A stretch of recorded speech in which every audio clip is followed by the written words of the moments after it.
안녕하세요. 안녕하세요. 네, 반갑습니다. 여러분을 공무원 합격의 길로 안내할 최정환입니다. 제가 10수년에 걸쳐서 이제 강의를 하면서 갈고 닦은 내공으로 여러분을 합격의 길로 안내하겠습니다.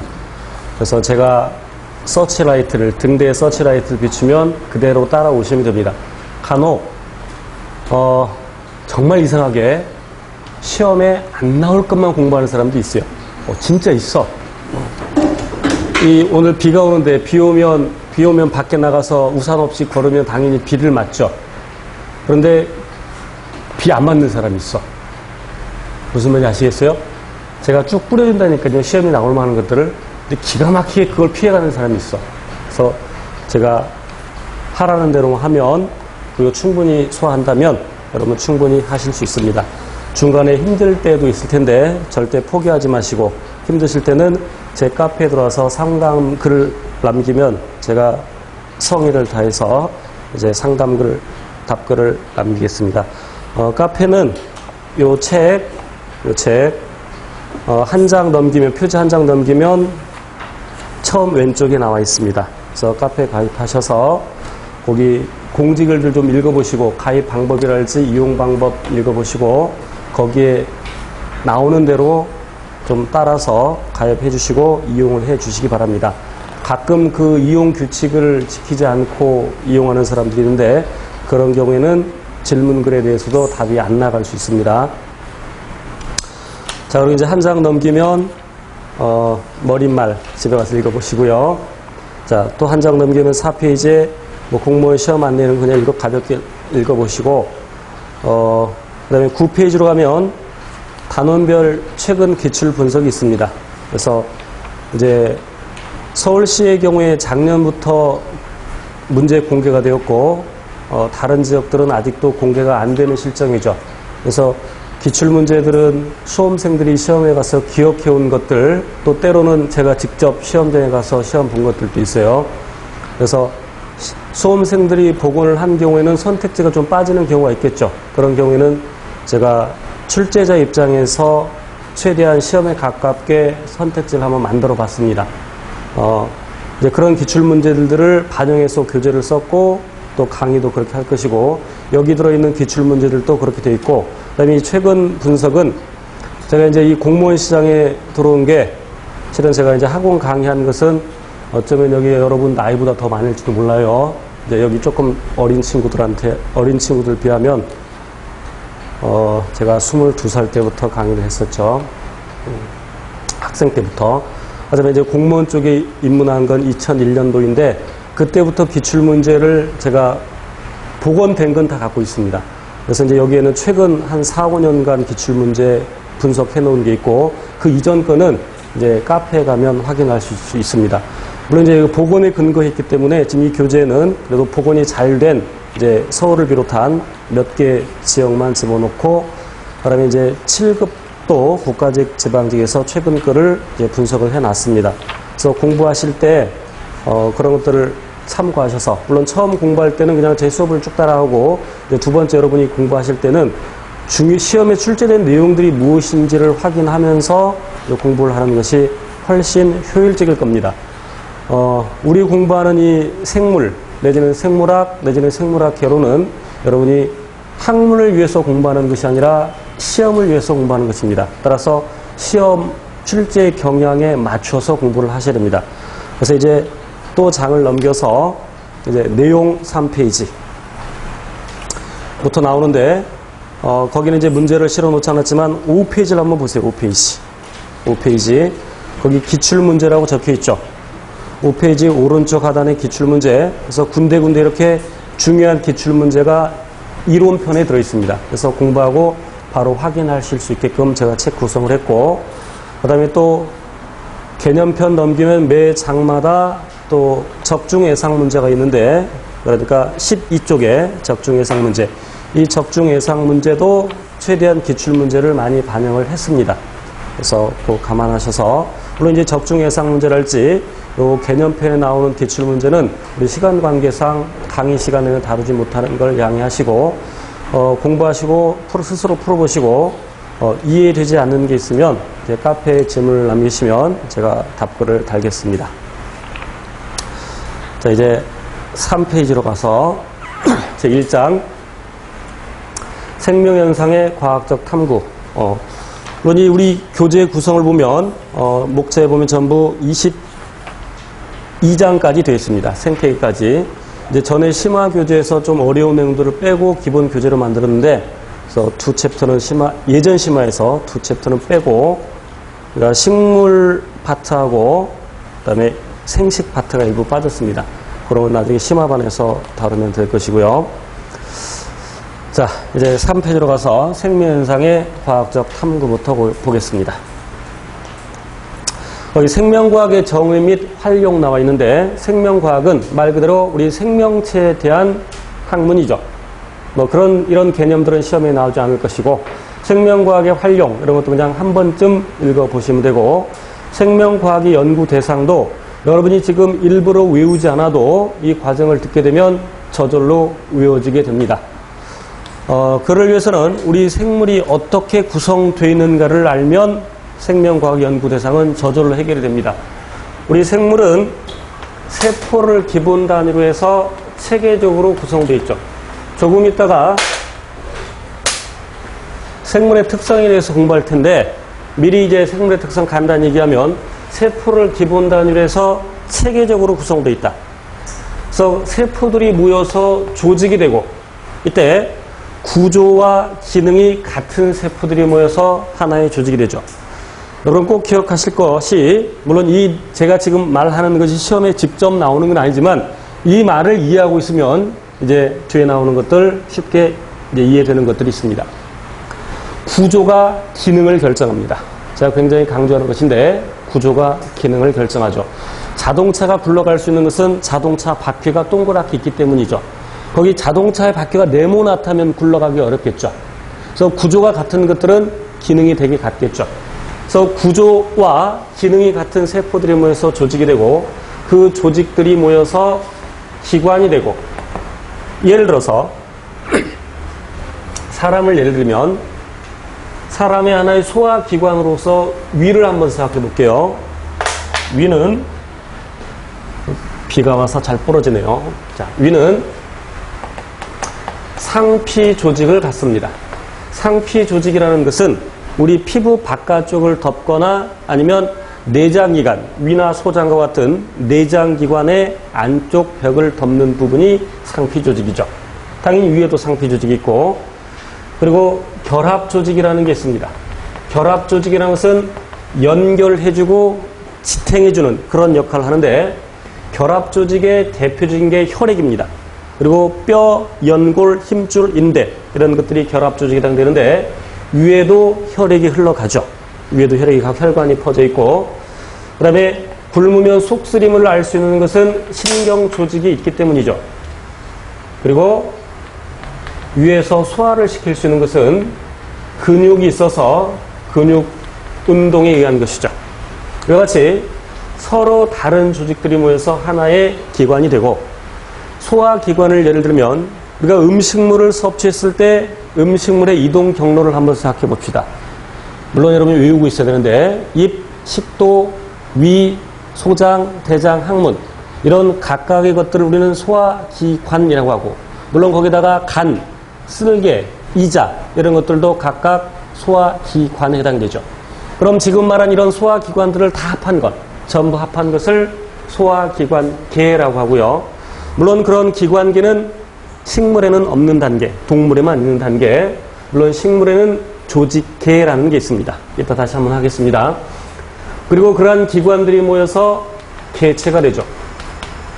그리고 세포 더 아래로 쪼개보면 세포는 여러 가지 세포 소기관으로 구성되어 있습니다. 핵을 비롯해서 미토콘드리아, 그 다음에 소포체, 골지체 등과 같은 세포 소기관, 그 세포 소기관을 더 쪼개면 분자로 구성되어 있죠.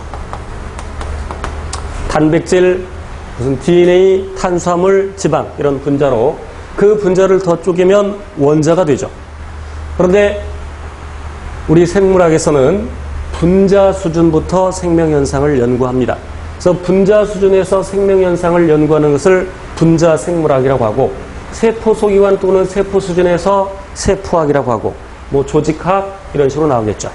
그러면 이제 개체 이상의 수준을 보면 개체군이라는 것이 있는데, 군은 무리군자입니다. 일정한 지역에 예를 들어서 북한산이 있습니다. 그럼 북한산에 사는 다람쥐 집단, 같은 지역, 같은 시간에 같은 지역에 서식하는 생육하는 동종의 집단을, 같은 종의 집단을 개체군이라고 합니다. 개체무리, 개체라는 것은 하나의 생명체를 의미하고요. 자, 그다음에 그럼 북한산에는 다람쥐만 사는 것이 아니라 청설모, 다람쥐 비슷한 청설모라는 것도 있고, 뭐 뱀도 있고, 까치도 있고, 여러 가지 식물들, 세균, 곰팡이, 버섯, 뭐 이런 것들이 있겠죠. 그런 걸 다 통틀어서 군집이라고 합니다. 개체군의 집합. 그리고 북한산에는 그런 생물만 있는 것, 군집은 다 생물에 해당됩니다. 생물만 있는 것이 아니라 무생물들도 있죠. 거기는 바위, 토양, 물, 공기 이런 걸 다 포함해서, 그런 걸 생물과 무생물 다 포함해서 생태계라고 합니다. 그래서 이제 3페이지에 보시면 생명과학의 연구 대상이 생태계, 물론 이선 큰 개념부터 설명을 해놨습니다. 생태계, 군집, 개체군 쭉 읽어보시면 되겠고, 그래서 분자까지 나와 있죠. 자, 이제 생명과학의 탐구 방법 4페이지로 가서 생명과학의 탐구 방법. 생명과학의 탐구 방법은 꼭 생명과학에서만 적용하는 것이 아니라 다른 물리학이나 화학, 지구과학 등에서도 적용될 수 있습니다. 때로는 요즘은 인문과학 또는 사회학을 사회과학 이렇게 부르기도 하죠. 그렇다고 그게 과학은 아니죠. 방법론을, 과학에 있어서는 방법론을 사용하기도 하기 때문에 인문과학, 사회과학 이렇게 얘기하기도 하는데, 그래서 생명과학의 탐구 방법을 보면 귀납적 탐구 방법과 연역적 탐구 방법이 있습니다. 귀납적 탐구 방법은 여러분들이 고등학교 국어 시간에 배웠던 귀납법과 유사합니다. 연역적 탐구 방법은 연역법과 유사합니다. 귀납법 결론이 먼저 나왔습니까? 나중에 나왔습니까? 결론이 나중에 나오죠. 귀납적인 방법은 개개의 사실로부터, 어떤 사실로부터 결론을 이끌어내가는 방법입니다. 시험에 나올 가능성은 적습니다만 시험에는 주로 연역적 탐구 방법이 나오는데, 그래도 비교하기 위해서 귀납적 탐구 방법을 설명드리는 것인데, 예를 들면 어떤 한 종류의 꽃이 있을 때, 어떤 꽃이 있을 때 그 꽃잎의 길이하고 그 속에 들어있는 꽃가루의 수 어떤 관계가 있는지를 알아보고자 합니다. 그럼 예를 들어서 5종의 꽃이 있다고 합시다. 그럼 그 5종의 꽃에서 꽃잎의 길이를 자로 재고 다, 그리고 꽃가루, 화분 꽃가루입니다. 꽃가루의 수를 세고서 그 둘의 관계, 어떤 관계가 있는지를 결론 내릴 수 있겠죠. 알아볼 수 있겠죠. 이렇게 개개의 사실들로부터 결론을 이끌어내가는 것이 귀납적 탐구 방법. 연역적 탐구 방법은 반대로 결론이 먼저 나오고 그 결론을 증명해가는 방법입니다. 자, 어떤 사실의 관찰로부터 시작되는데, 사실 관찰. 이 사실 관찰은 자연현상을 관찰하는 경우도 있고, 또는 책에서 뭔가를 읽는 것도 있고. 자, 이런 예를 듭시다. 길 가다가, 뭐 지금이 썩 적당한 시즌은 아니지만 초가을에 길을 가다가 꽃집 앞을 지나게 됐습니다. 그 꽃집 앞을 지나다가 친구랑 같이 가는데 국화꽃이 꽃봉오리인 상태로, 꽃이 아직 피지 않았습니다. 그래서 그것을 사서, 2개 사서 친구 하나 선물 주고 하나 집으로 가져왔죠. 일주일 정도 지났는데 내 거 꽃이 아직 안 폈습니다. 그 친구 집에 갔더니 친구 거 꽃이 피었습니다. 그럼 그러한 사실의 관찰로부터, 그런 고찰이라는 말을 쓰기도 합니다. 고찰. 그런 사실의 관찰로부터 여러분은 어떤 생각이 들겠습니까? 생물학은 생물 또는 생명과학 이렇게 얘기하는데 문과 과목이 아니라 이과 과목입니다. 그러니까 이과 마인드를 가지고 공부를 하셔야 돼요. 물론 이 중에 고등학교 때 문과였던 학생들도 있을 텐데 문과 한번 손 들어봐요. 들어봐. 제가 그걸 감안해서 강의를 하니까 이번에는 좀 적네요. 저번 텀에는 꽤 많던데 물론 이과였더라도 이과 마인드를 가지지 않고 문과 마인드로 공부를 한 사람도 있었을 겁니다. 그래서 어려웠죠. 그래서 인생이 불행해질 수도 있었습니다. 이과 과목이니까 이과 마인드를 가지고 공부하셔야 돼요. 그래서 제가 잠깐 동안 이과 마인드를 물론 제가 전달하려고 하는 게 얼마나 전달될지는 모르겠으나 이과 마인드를 좀 오늘 길러드리려고 합니다. 자, 여러분이 그러한 사실을 관찰하였다면 여러분이라면 어떤 생각이 들겠습니까? 내 건 꽃이 안 피었는데 친구 건 꽃이 피어 있어. 그럼 그러한 사실을 보고 어떤 생각이 들겠어? 눈이 마주쳤어. 어떤 생각이 들겠어? 내 건 안 피었는데 친구 것만 꽃이 피었어. 무슨 생각이 들겠어? 꽃을 보고서 예쁘다 이런 생각을 할 수도 있겠죠. 그럼 문과죠 거의. 아니면 예체능이죠. 그런 것들을 보고 뭐 시로 표현하거나 뭐 그림을 그리거나 뭐 작사 작곡을 하거나 뭐 그랬었겠죠. 하지만 이과들 물론 이과들도 그런 걸 보고서 아름답다 생각할 수 있지만 우리는 지금 탐구라는 걸 생각할 때 그럼 그러한 사실을 보고서 내 건 안 폈는데 친구 거는 왜 꽃이 폈지? 왜라는 생각이 들어야 됩니다. 그 왜라는 생각을 드는 거를 문제인식이라고 합니다. 문제인식을 하지 않으면 탐구는 진행되지 않습니다. 그것을 보고 그냥 아름답다라고 생각하면 더 이상 탐구는 진행되지 않겠죠. 왜 그럴까? 라는 생각, 왜 문제인식. 그럼 그 왜 그럴까에 대한 나름대로의 답을 한번 생각해 보겠죠. 답을 한번 생각해 봅시다. 내 건 안 폈는데 친구 꽃이 폈대. 왜 그랬을까? 뭐 이유가 있었을 거 아닙니까? 그 이유를 하나 생각해 봅시다. 왜 그랬을까요? 자, 물, 수분량. 제가 설명하려고 했던 게 수분량이 딱 아시고. 자, 그럼 수분량이 내 친구한테 물어봤어. 너 물 얼마큼 줬어? 그랬더니 이틀에 한 컵씩 줬대. 나는 안 줬는데. 그럼 그 수분량의 차이에 의해서 꽃이 피고 안 피고 했을 것이다. 그래서 수분량이 국화꽃의 개화에 영향을 주었을 것이다. 또는 줄 것이다. 뭐뭐일 것이다. 그것을 가설이라고 하죠. 그래서 가설을 세웁니다. 가설 설정. 그 가설을 세우고 그래서 친구한테 물어봤던 대로 이틀에 한 번씩 집으로 돌아와서 물을 줬습니다. 한 컵씩. 그랬더니 3일 후에 꽃이 폈어. 그럼 이제 그 방금 얘기한 것은 실험 단계가 되겠죠. 그것을 탐구라고 합니다. 그래서 친구한테 물어보기를 그래서 물 이틀에 한 컵씩 줬다고 했으니까 나도 이틀에 한 번씩 물을 줘야 되겠다. 실험 계획을 세우는 것이죠. 탐구 설계. 그리고 실제로 그렇게 하는 겁니다. 탐구 수행. 탐구 설계 및 수행. 그랬더니 3일 후에 뭐 3번 줬더니 꽃이 폈다. 그럼 그 꽃 핀 사실을 자료라고 합니다. 자료를 해석하죠. 결과를 분석하는 겁니다. 결과를 분석해서 자, 그럼 아까 다시 수분량이 국화꽃의 개화에 영향을 준다고 가설을 세웠는데 그렇게 물을 줬더니 꽃이 폈어. 그럼 수분량이 국화꽃의 개화에 영향을 주는구나 라고 결론 내릴 수 있어요? 없어요? 있어요? 없어요? 없습니다. 끄덕끄덕한 사람은 아마도 문과였을 것이고 맞아요? 자, 그러니까 과학이 어려웠던 거예요.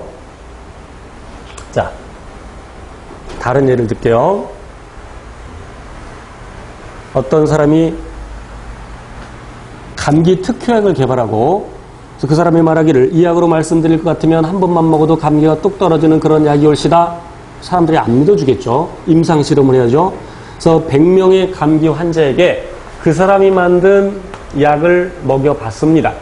그랬더니 95명이 나왔습니다. 그럼 그 약이 감기에 특효가 있다고 결론 내릴 수 있어요? 없어요? 아직 모르죠. 감기약 먹고 나은 건지 다른 거 몰래 집에 가서 처먹었는지 어떻게 알아? 알 수가 없죠. 또 약이라는 것은 이런 효과가 이게 뭐 시험에 나오는 단어는 아니겠지만 플래시보 대학 때 들어보셨죠? 가짜 약이라는 뜻이죠. 그래서 플래시보 이펙트 위약 효과 가짜약 그런 가짜약 효과가 있을 수도 있죠.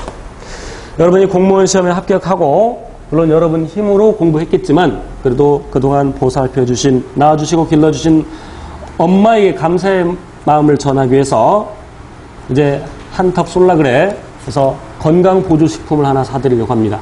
그런데 돈이 얼마 안 남았어. 우리 초봉 얼마 안 된 거 아시죠? 하지만 차곡차곡 쌓이면 많아집니다. 그래서 집에 돌아오는데 길거리에서 약장수가 약을 5만 원에 팔아요. 그래서 그 약을 사서 엄마한테 갖다 드리면서 엄마 이거 앞에서 팔길래 5만 원 주고 샀어요. 효과 좋대요. 그럼 엄마가 조금은 삐질 수가 있어. 물론 감사하게 생각하는 경우도 있지만 그럴 때는 살짝 거짓말을 해도 괜찮습니다.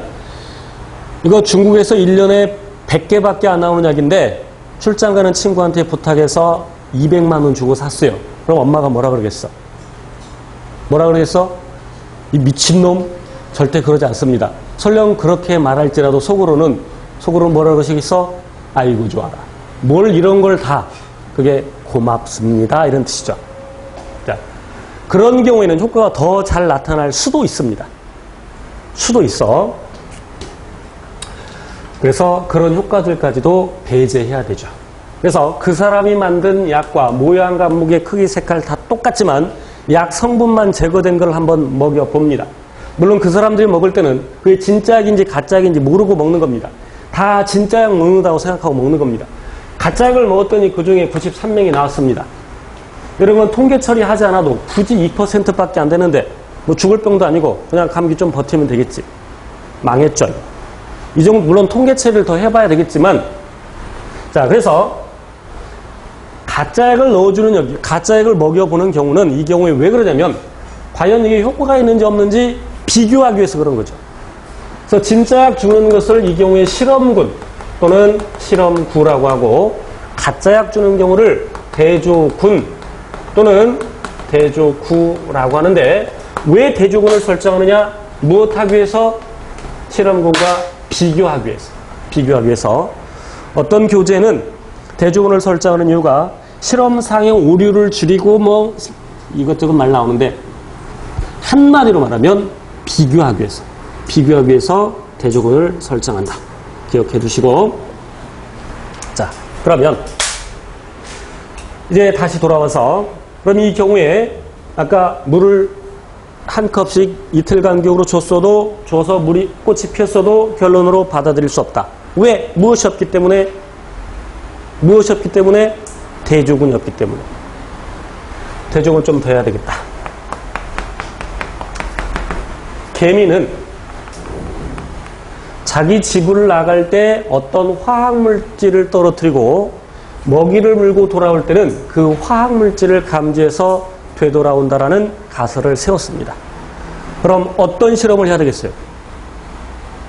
개미를 돌아오지 못하게 하려면 이걸 화학물질을 닦아버리면 되겠죠.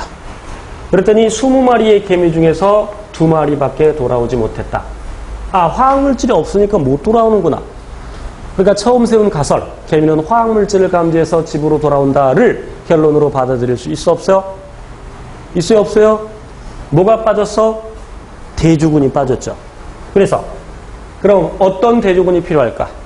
대조군은 일반적으로 그냥 내버려 둔 겁니다. 일반적으로.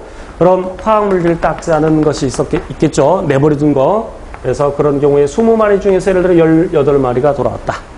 이렇게 대조군을 설정해야 그 가설에 그리고 탐구 수행한 결과를 결론으로 받아들일지 어쩔지 결정할 수 있습니다. 대조군을 설정하지 않은 실험은 결론을 정할 수가 없습니다. 또 다른 예를 들게요. 빛이 있어야 광합성을 한다. 빛이 있어야 광합성을 한다. 라는 가설을 세웠습니다. 그럼 똑같은 종류의 식물을 두 무리로 나누고 한 무리는 빛을 비춰주고 한 무리는 빛을 비추지 않고 하나는 빛을 비춰주고 하나는 빛을 안 비춰줬어. 어떤 게 대조군일까요? 빛을 비춰준 거, 안 비춰준 거. 어느 거? 어느 것이겠어요? 대답을 안 하네. 대답을 잘해야 합격합니다. 진짜입니다. 대답을 잘해야 합격해요. 빛을 비춰준 게 대조군일까? 빛을 비춰주지 않은 게 대조군일까? 잘 모르겠으면 제가 크게 말하는 게 답입니다. 아니면 또박또박 말하는 게. 어느 게 대조군일까요? 빛을 열심히 안 들었죠. 빛을 비춰준 게 대조군일까? 빛을 비춰주지 않은 게 대조군일까? 여러분 생각에는 빛을 비춰주지 않은 게 대조군 같지만 빛을 비춰준 게 대조군입니다. 왜 그럴까? 왜 빛을 준 게 대조군일까? 아까 대조군은 일반적으로 어떻게 한다 그랬어? 내분다 그랬죠. 자연 상태에서 식물은 빛이 있는 곳에서 살아, 없는 곳에서 살아? 빛이 있는 곳에서 살죠. 그러니까 빛을 비춰준 게 대조군이고 빛을 제거한 게 실험군이 되겠죠. 이해돼요? 좀 헷갈려? 자연 상태로 내버려 둔 게 대조군입니다. 그럼 니코틴이 담배 연기에 들어있는 니코틴이 생쥐의 건강에 미치는 영향을 알아보고자 한다. 니코틴이 생쥐의 건강에 영향을 줄 것이다. 그럼 쥐를 두 무리로 나누어서 니코틴을 준 거 안 준 거 있을 텐데 그럼 니코틴을 줄 때 쥐야 담배 펴라 이렇게 할 수 없겠지. 그러니까 니코틴을 쥐의 생리식염수에 넣어서 주사해 줍니다. 그럼 이와 같이 한 것이 실험군이겠어? 대조군이겠어? 실험군이겠죠. 그럼 대조군은 내버려 둔 것도 필요하지만 생리식염수를 주사바늘로 찌르는 것이 이렇게 해서 찔러 주사해 주는 것이 영향을 줄 수도 있죠. 그래서 니코틴 빼고 그냥 생리식염수만 주사해 준 대조군도 필요하겠죠. 그럼 이 경우에는 왜 니코틴을 준 게 실험군이야? 담배 피는 쥐 봤어? 못 봤어? 없죠? 일반적으로 자연 그냥 내버려 둔 게 평상시대로 내버려 둔 게 대조군이라는 얘기야. 담배 피는 쥐가 없으니까 니코틴 준 게 실험군이죠.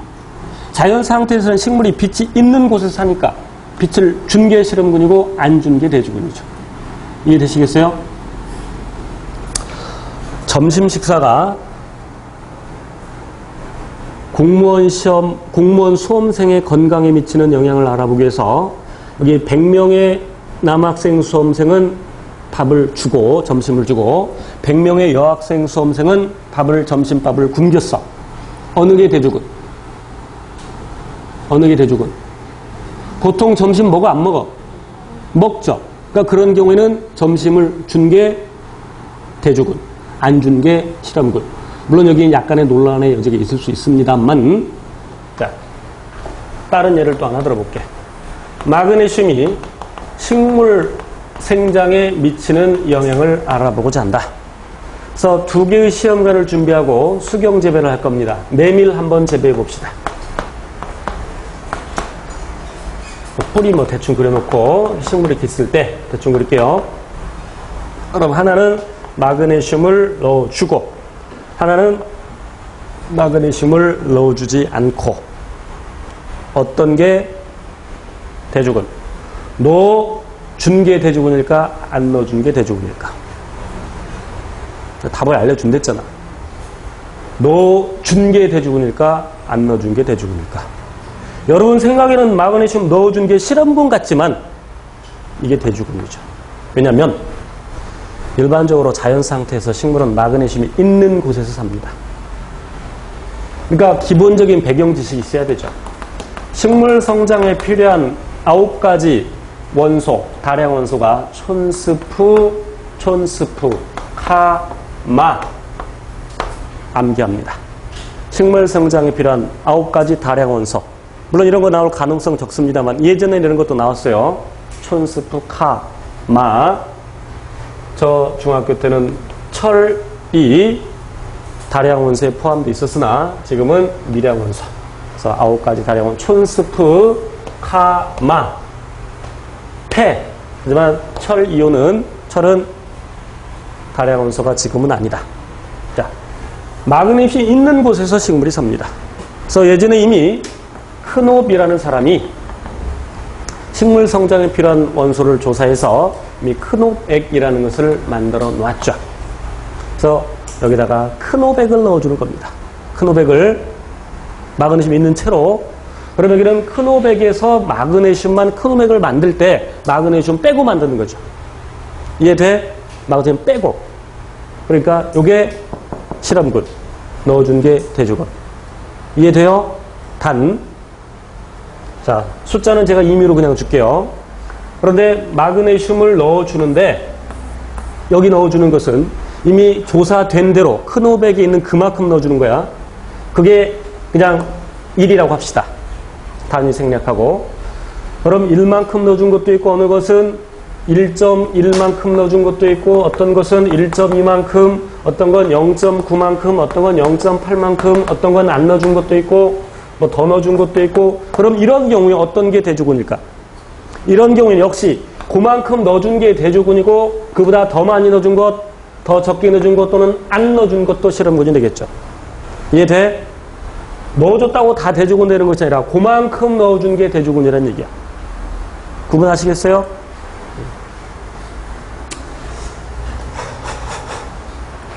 자, 그리고 실험실에서 할 때는 되게 증류수라는 말이 나오면 증류수 넣어준 거, 증류수라는 말이 나오면 그것이 대조군입니다. 자, 예를 들면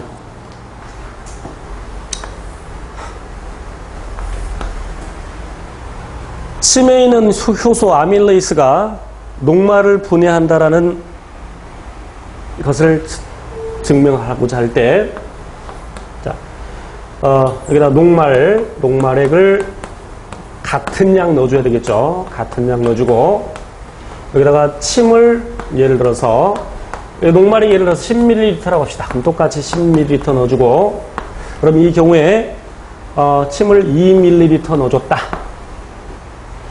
그리고 여기는 안 넣어줬다. 그럼 이때는 여기는 전체 부피가 12ml인데 얘는 12ml가 아니죠. 그럼 이런 경우에 여기다가 뭘 넣어줘야 되냐면 증류수를 넣어줘야 되죠. 이해돼요? 예를 들어서 이제 pH가 침에 있는 그 효소 아밀레이스 녹말 분해 요소입니다. 아밀레이스에 미치는 영향을 알아보고자 할 때는 pH를 다르게 해줘야 되는데, 그래서 똑같이 녹말액 10ml씩 넣고, 그럼 하나는 산성 조건으로 만들어주고 하나는 염기성 조건으로 만들어주기 위해서 여기다가는 염산을 조금 집어넣고, 예를 들어서 묽은 염산을 2ml 넣었다고 칩시다. 여기다가는 수산화나트륨 2ml 넣었다고 칩시다. 그럼 여기다가는 얘는 이렇게 되는데 얘는 부피가 다르죠. 그래서 여기다가는 증류수를 집어넣어야 되죠. 물론 증류수를 집어넣음으로써 pH를 7로 유지를 시키는 거고, 이건 산성 조건으로 만드는 거고, 산성이 무언지 염기성이 무언지는 이따가 얘기하겠습니다. 그래서 일반적으로 증류수를 넣어주는 것, 일반적입니다. 일반적으로 증류수 넣었다 그러면 그것이 대조군이 됩니다. 됐죠? 자, 그래서 아까 다시 돌아와서 시간이 좀 걸렸는데, 수분량이 개화에 영향을 준다고 가설을 세웠을 때 수분량을 서로 다르게 해봐야 되겠죠. 그래서 하나는 물을 주고 하나는 물을 안 주고, 그래서 꽃이 피나 안 피나 봤더니 물을 준 녀석 꽃이 피고 물을 안 준 녀석도 꽃이 피었어. 그럼 수분량이 개화에 영향을 준다라는 것을 결론으로 받아들일 수 있어 없어? 없죠. 자, 그런데 여기 물을 주고 여기는 물을 안 주는데 여기는 빛을 비추고 여기는 또 빛을 안 비추고, 그럼 돼 안 돼? 안 되죠. 똑같이 빛을 비춰야 되죠. 온도도 똑같게 해야 되죠. 아까 점심 식사가 공무원 수험생의 건강에 미치는 영향을 알아보기 위해서 점심 식사가 아까 여학생물이 남학생물로 나눴죠. 실은 그건 잘못된 실험입니다. 똑같이 해야 돼요. 둘 다 여학생으로 하건 둘 다 남학생으로 하건 그냥 골고루 섞어서 하건 오케이? 그런 것마저도 다 똑같게 해줘야 되죠. 그런 걸 뭐라 하냐면 통제변인이라고 하죠. 통제변인. 그럼 여기서 수분량을 서로 다르게 줬죠. 물론 더 정확히 하려면 물 주는 양을 여기는 예를 들어서 뭐 10ml 너무 적다. 뭐 50ml 주고 100ml 주고 150ml, 200ml 이렇게 또 안 준 것도 있고 이렇게 다양하게 해봐야 되겠죠. 그랬더니 수분량에 관계없이 전부 다 꽃이 피었어. 그럼 그 가설을 결론으로 받아들일 수 없죠. 자, 어쨌건 지금 이 수분량이 개화영향을 준다라고 생각해서 가설을 세웠을 때 수분량만 다르게 주고 나머지 모든 조건들을 다 똑같게 해야 되죠. 심지어 꽃의 처음 상태, 화분의 크기까지도 다 똑같게 해야 됩니다. 그런 걸 통제 변인이라고 하고 다르게 해준 것, 수분량, 그것을 조작 변인이라고 얘기하죠. 조작 변인과 통제 변인을 합해서 독립 변인이라고 합니다. 용어 기억하셔야 돼요. 왜 이름이 조작 변인이냐? 실험자 의도대로 바꿔줄 수 있죠. 조작할 수 있죠. 내 마음대로 수분량을 조절할 수 있어. 그러니까 조작 변인이고 나머지 조건으로 모두 다 똑같게 해줘야 되죠. 그럼 여기서 꽃이 피네 안 피네는 내가 결정짓는 게 아니죠. 요거에 따라 달라지겠죠. 그래서 그것을 뭐라 하냐면 종속 변인이라고 이야기합니다. 그러니까 아까 수분량이 국화꽃의 개화에 영향을 줄 것이다 라고 가설을 세웠을 때 수분량이 조작 변인에 해당이 되고 개화 여부 종속 변인이 되고 그럼 수분량을 제한 나머지 모든 조건들 CO2 농도, 온도, 그 다음에 빛의 색이, 일조량, 화분의 크기, 꽃의 처음 상태 이런 거 다 통틀어서 통제 변인이라고 얘기하죠. 그러면 수분량이 개화영향을 줄 것이다. 그러니까 가설이라는 것은 조작 변인과 종속 변인으로 나타내어질 수 있죠. 이해되죠?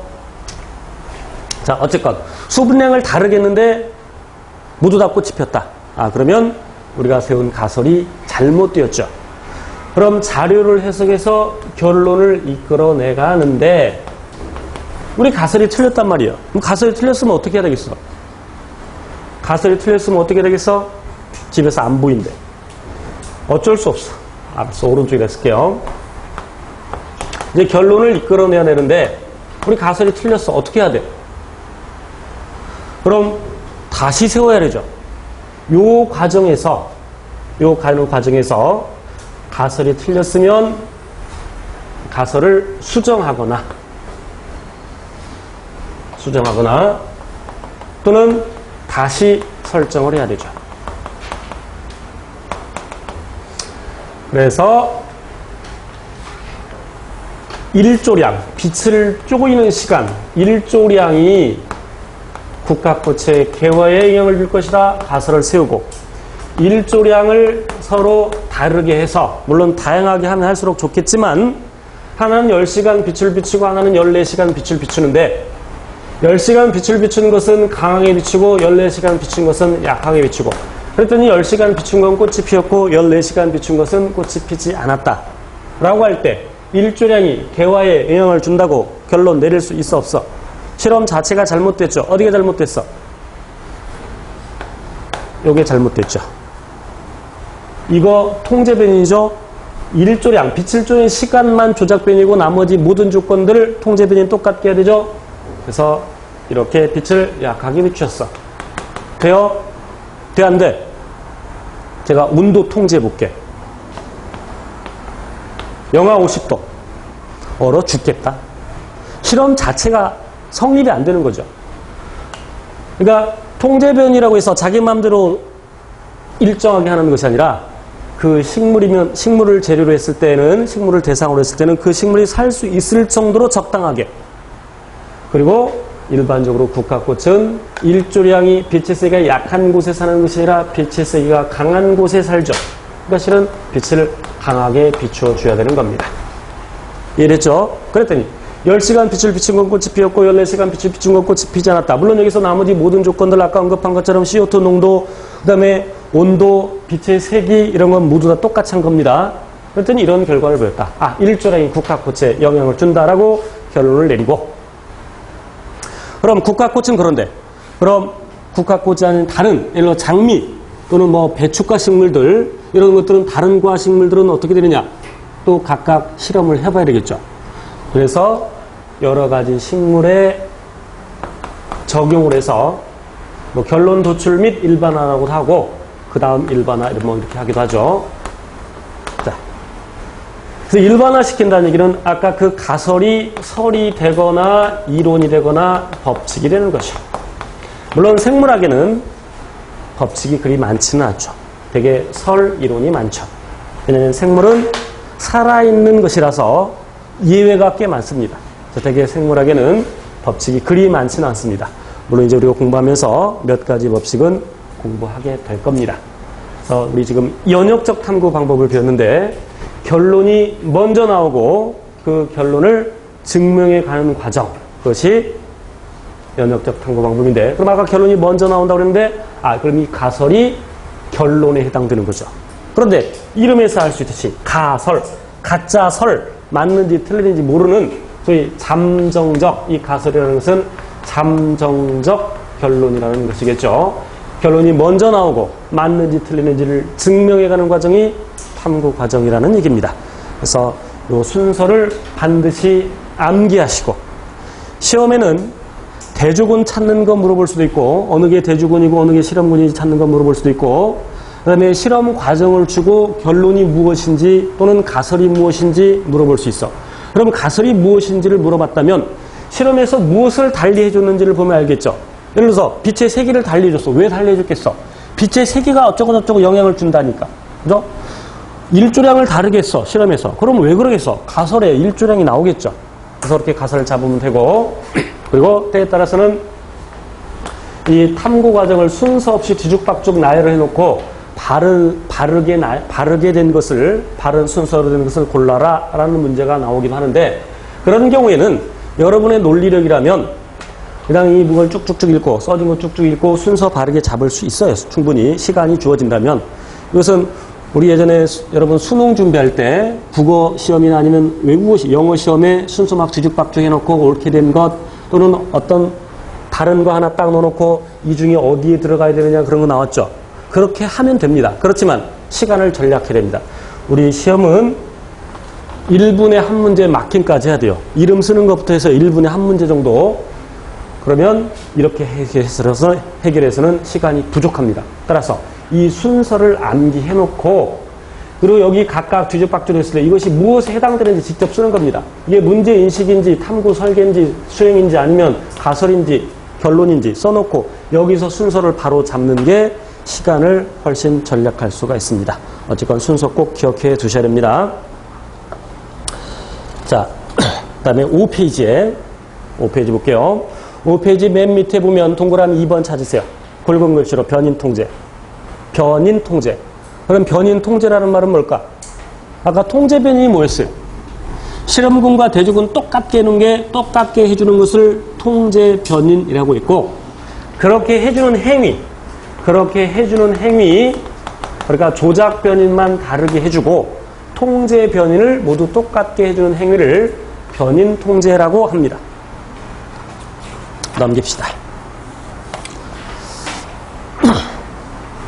자, 6페이지에 6번 연역적 탐구 과정의 이해라고 나와 있는데 연역적 탐구 과정의 이해. 그래서 첫 번째 파스테르의 탄저병 백신 발견의 실험인데 파스테르는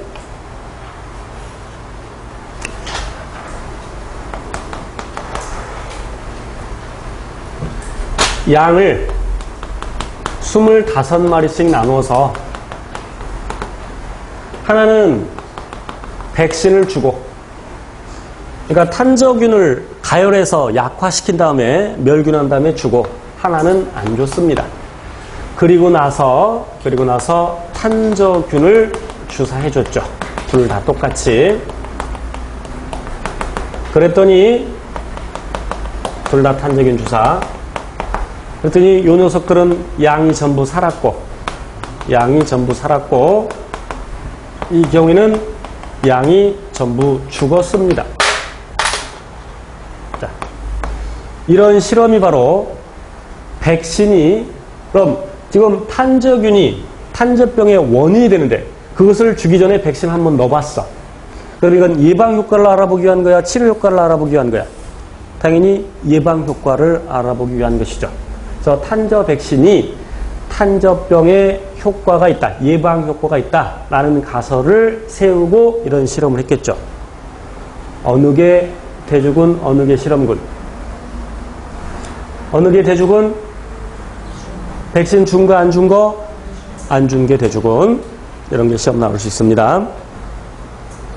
그다음에 플레밍의 페니실린 발견. 플레밍은 세균을 배양하다가 배양 접시에서 세균을 배양했어. 그런데 어느 부분에 지금 세균들이 이렇게 막 살고 있는데 어느 부분에는 세균이 살지 못하고 죽어 있는데 그 부분에는 곰팡이가 있었어. 푸른 곰팡이가. 그 푸른 곰팡이가 있는 곳에는 세균이 없었어. 그래서 그 푸른 곰팡이에서 어떤 물질을 추출해서 이 물질을 추출해서 두 개로 다시 나눠서 하나는 그 추출물을 넣어주고 하나는 안 넣어주고 그리고 세균을 배양해봤어. 그랬더니 그걸 넣어준 것은 세균이 살지 못하고 여기는 세균이 살았어. 그래서 푸른 곰팡이로부터 항생제인 페니실린을 발견하게 되죠. 자, 그 다음에 세 번째, 에이크만의 각기병에 대한 탐구는 여러분 스스로 읽어보면서 공부를 하시고요. 자, 이제 생명의 특성 7페이지로 갑니다. 우리 지금 생명과학의 탐구 방법 두 가지를 공부했습니다. 균합적 탐구 방법하고 연역적 탐구 방법 배웠는데 그 차이가 뭐였어요?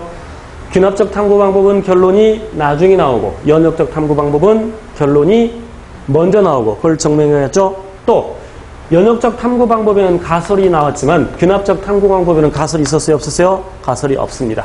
또 중요한 내용이에요.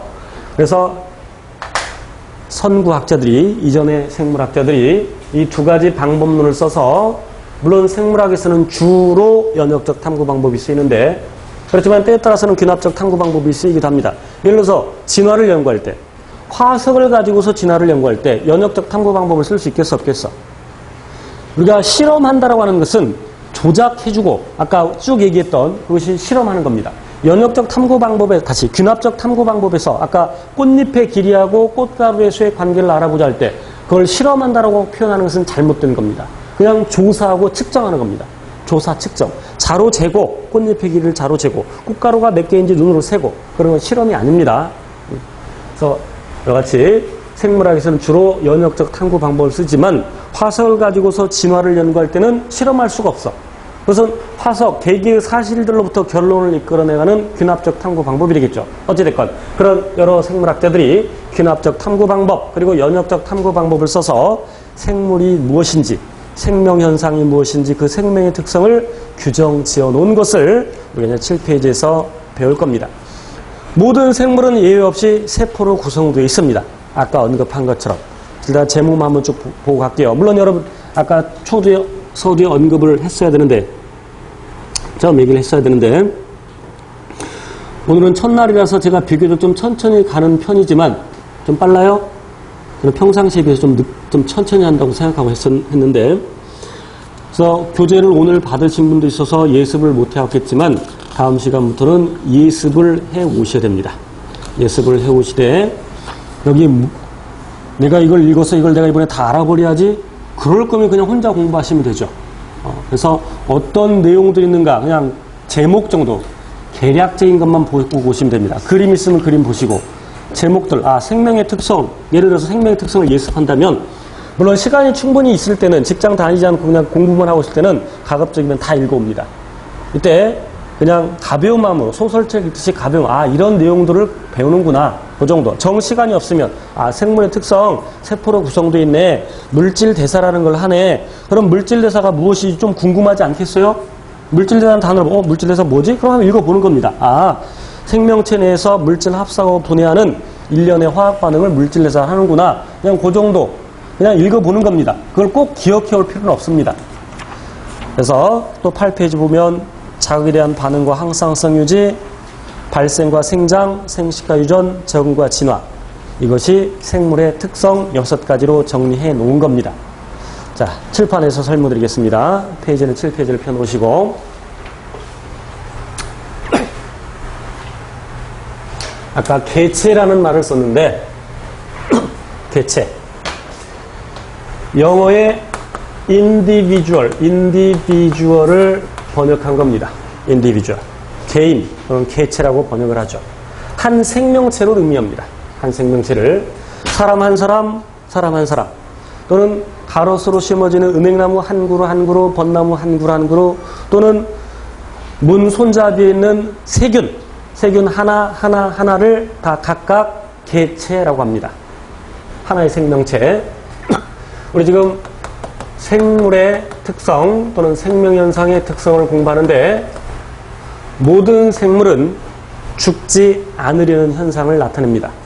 죽지 않는다는 얘기는 그 개체를 유지한다는 얘기죠. 개체 유지 현상. 죽지 않으려는 현상, 개체 유지 현상.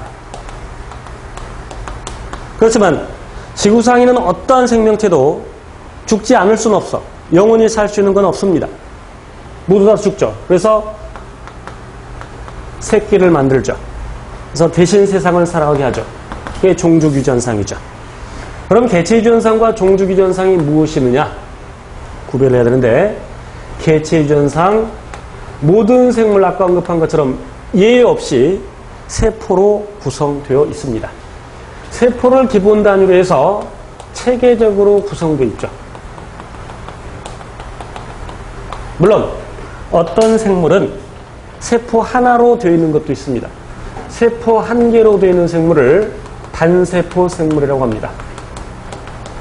단세포 생물의 예로는 세균, 대장균 같은 세균, 아니면 집신벌레, 아메바 이런 것들이 있겠고, 여러 개의 세포로 구성된 생명체를 다세포 생물이라고 하겠죠.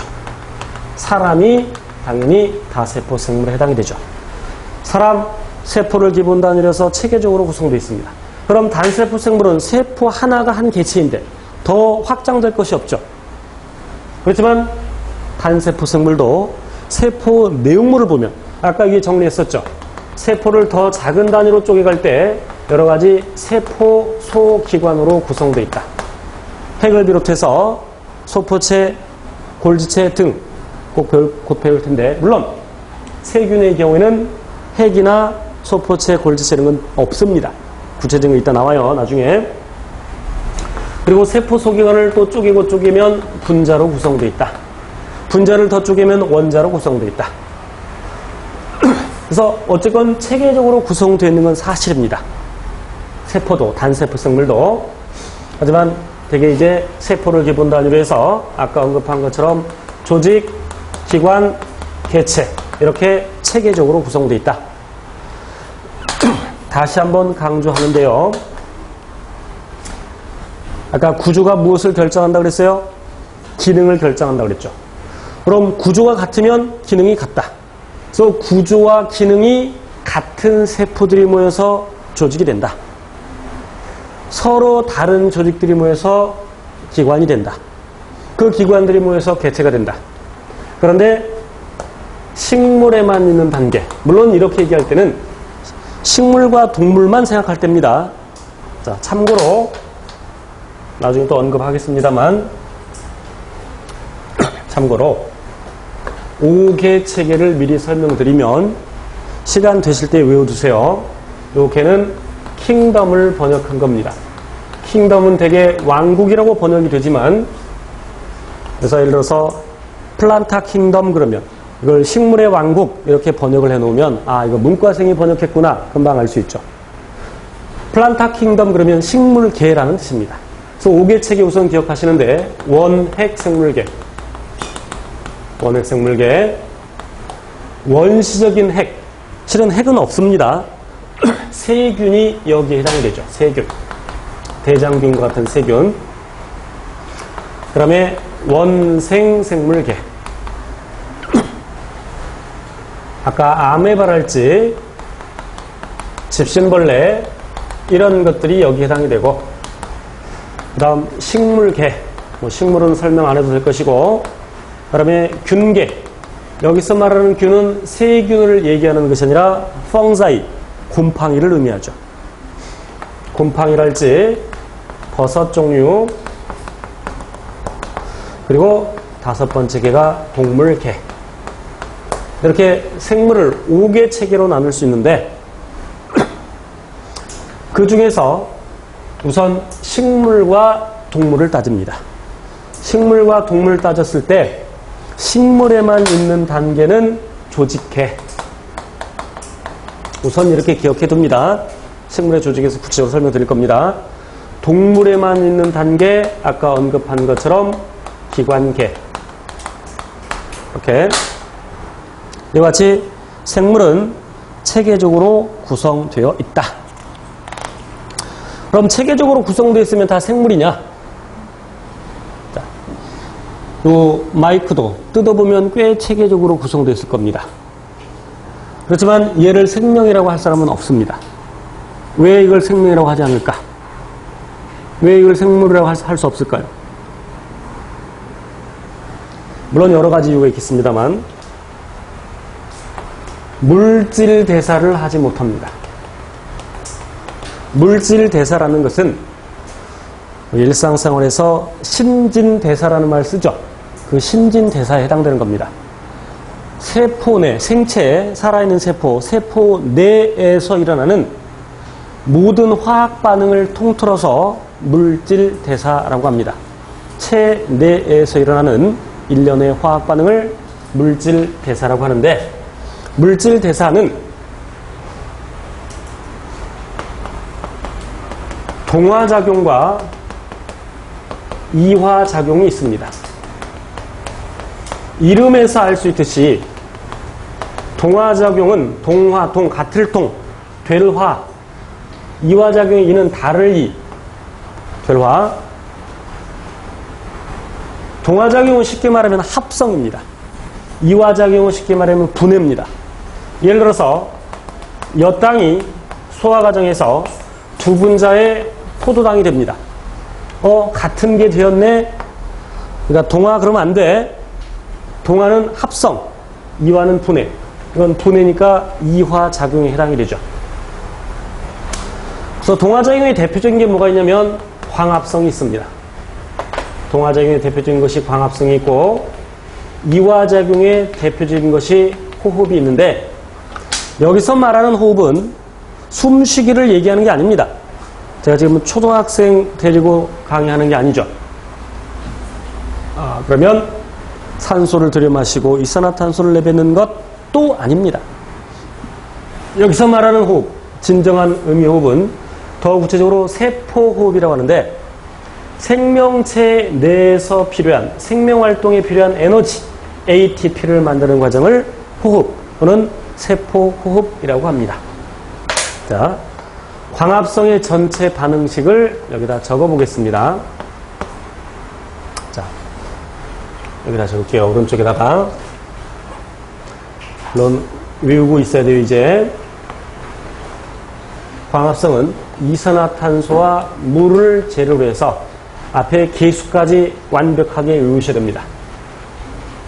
이산화탄소와 물을 재료로 해서 포도당을 만드는 과정인데, 포도당은 C6H12O6 외우셔야 돼요. 그리고 부산물로서 물 6개, 그리고 산소 6개가 나옵니다.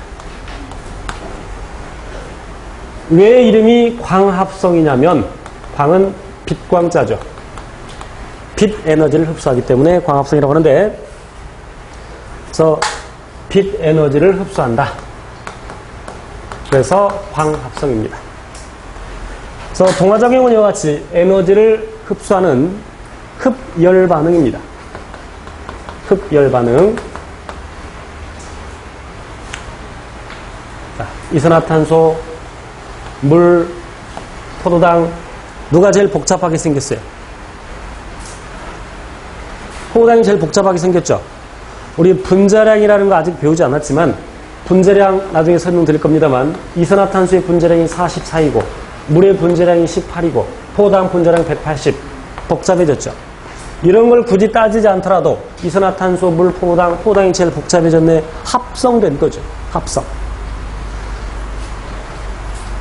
그래서 반응이 오른쪽이라면 광합성, 동화작용, 에너지를 흡수하는 흡열 반응. 반응이 왼쪽으로 일어나게 되면, 왼쪽으로 일어난다는 것은 포도당이 체내에서 분해되는 걸 의미합니다. 분해. 이산화탄소와 물로 분해되죠. 그래서 반응이 왼쪽으로 일어나면 세포, 그런 호흡이라고 얘기하죠. 그런 과정에서 에너지가 나오죠.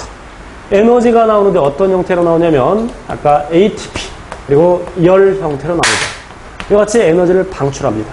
그래서 이화작용은 에너지를 방출하는 발열 반응이고, 이처럼 물질 대사는 에너지의 출입을 동반하죠. 그래서 에너지 대사라고도 합니다. 됐죠? 자, 세포호흡은 쉽게 말하면 포도당을 우리 몸 안에서 태우는 겁니다. 우리 몸 안에서 태우는 것인데, 그럼 포도당을 공기 중에서 태울 때는, 자, 이 세포호흡의 경우에는 36.5도씨면 충분히 잘 일어납니다. 그런데 포도당을 공기에 태울 때는 36.5도씨는 택도 없죠. 400도씨 이상으로 온도를 높여야 됩니다. 포도당을 공기 중에서 태울 때는, 연소시킬 때는 400도씨 이상으로 온도를 높여야 되는데, 우리 몸에서 태울 때는, 세포에 있을 때는 36.5도씨, 낮은 온도에서도 충분히 잘 일어나죠. 그럼 물질 대사가 낮은 온도에서도 쉽게 일어날 수 있는 것은 그 무엇인가가 물질 대사를 도와주기 때문이죠. 그 녀석이 누구냐면 효소라는 녀석입니다. 효소. 물질 대사는 무엇에 의해서 일어난다? 효소에 의해서 쓸게요. 밑에 안 보인다 그러니까. 물질 대사는 효소에 의해서 일어나는데, 효소의 주성분은 단백질. 주로 단백질. 단백질 그러면 세 가지에 민감하다는 걸 기억하셔야 됩니다. 민감하다는 얘기는, 자, 열을 수치화한 게 온도죠. 고온에서 단백질의 구조가 달라질 수 있습니다. 아까 구조가 무엇을 결정한다 그랬어? 기능을 결정한다 그랬죠. 그럼 고온에서 단백질의 구조가 달라지면 단백질의 기능이 달라지죠. 효소가 쉽게 말하면 병신되는 거야. 기능을 하지 못하죠. 그러니까 어린아이들 체온이 막 38도, 40도께 올라가면 엄마들이 야단법석이죠. 응급실에 가거나 아니면 뭐 여러저러 방법을, 해열제를 먹이거나 이런저런 방법을 써서 체온을 떨어뜨리려고 하죠. 또 pH도 단백질의 구조를 변화시킬 수 있는데, pH는 수소 이온의 농도를 나타내는 값이죠. 좀 이따 설명할게요. 그다음에 염의 농도. 여기서 말하는 염은 꼭 소금만 의미하는 게 아니라, 물론 솔트, 소금 또는 염이라고 번역을 하는데 꼭 소금만을 의미하는 게 아니라 체내에 있는 무기염류를 의미합니다. 이온 형태로 존재하는 무기염류의 농도, 그 염의 농도에도 단백질의 구조가 민감하다. 그 염의 농도를 세 글자로 얘기하면 삼투압입니다.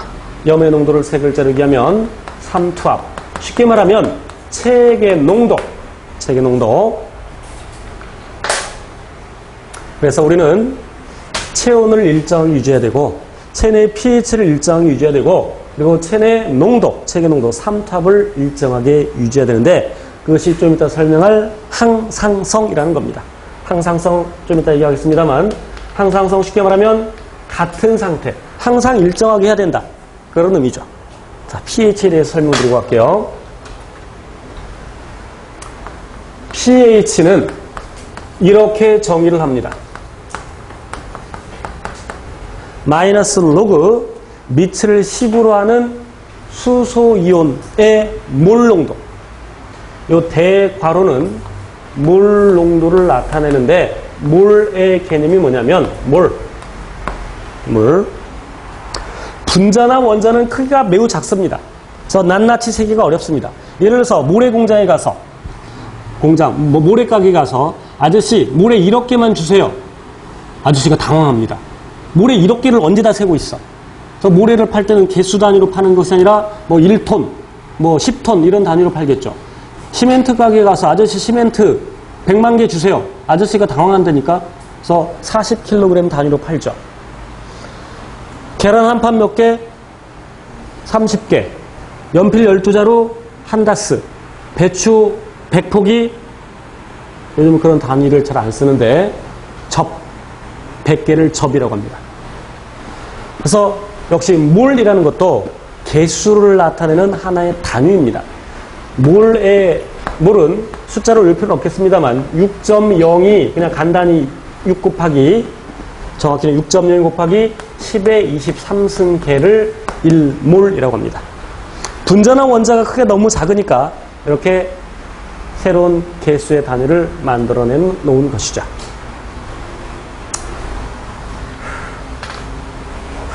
자, 그래서 몰 농도는 뭐냐?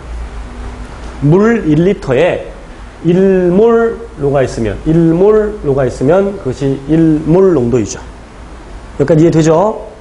자, 그래서 이제 수소이온의 농도가 10의 마이너스 1승 몰 농도일 때, 몰 농도를 의미합니다.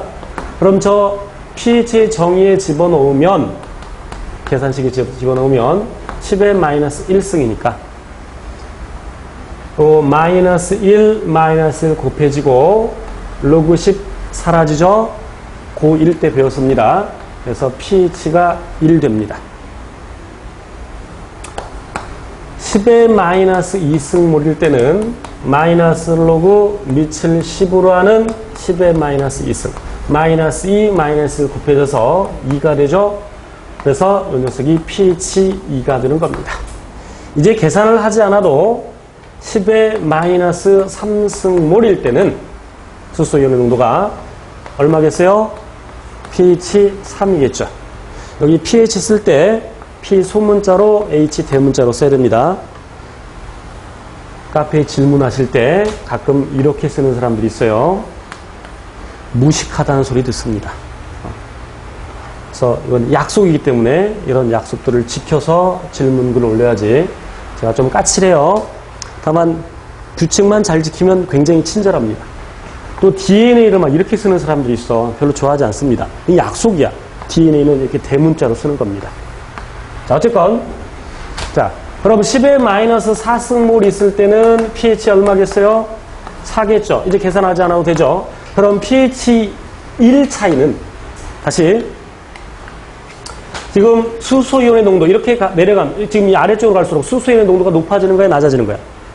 수소이온의 농도는 10분의 1, 100분의 1, 1000분의 1, 만분이니까 낮아지는 것이고, 그럼 그렇게 될 때 pH는 높아지죠. 그러니까 수소이온의 농도와 pH는 반대라는 걸 알 수 있죠. 왜? 마이너스 값이 붙어있기 때문입니다. 됐죠? 여기까지? 그럼 pH가 1 높다라는 말은, 1 높다라는 얘기는 수소이온의 농도가 높다는 얘기야, 낮다는 얘기야? 낮다는 얘기죠. 몇 배? 10분의 1.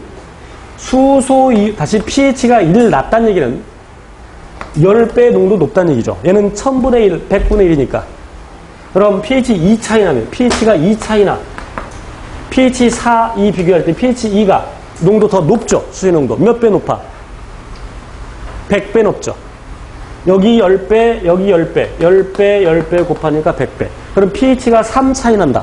그럼 몇 배? 1000배. 이런 것도 시험에 나온 적이 있습니다. 자, 그래서 제가 지금 첫 시간에 이렇게 조금 까다로운 걸 설명드리는 것은 뒤에 이해하는데 다 도움이 되니까 미리 설명드리는 겁니다. 그래서 pH가 7일 때 우리 뭐라 그래요? 중성이라고 하죠. pH가 7보다 작을 때 산성이라고 하고, pH가 7보다 클 때를 염기성이라고 얘기를 하죠.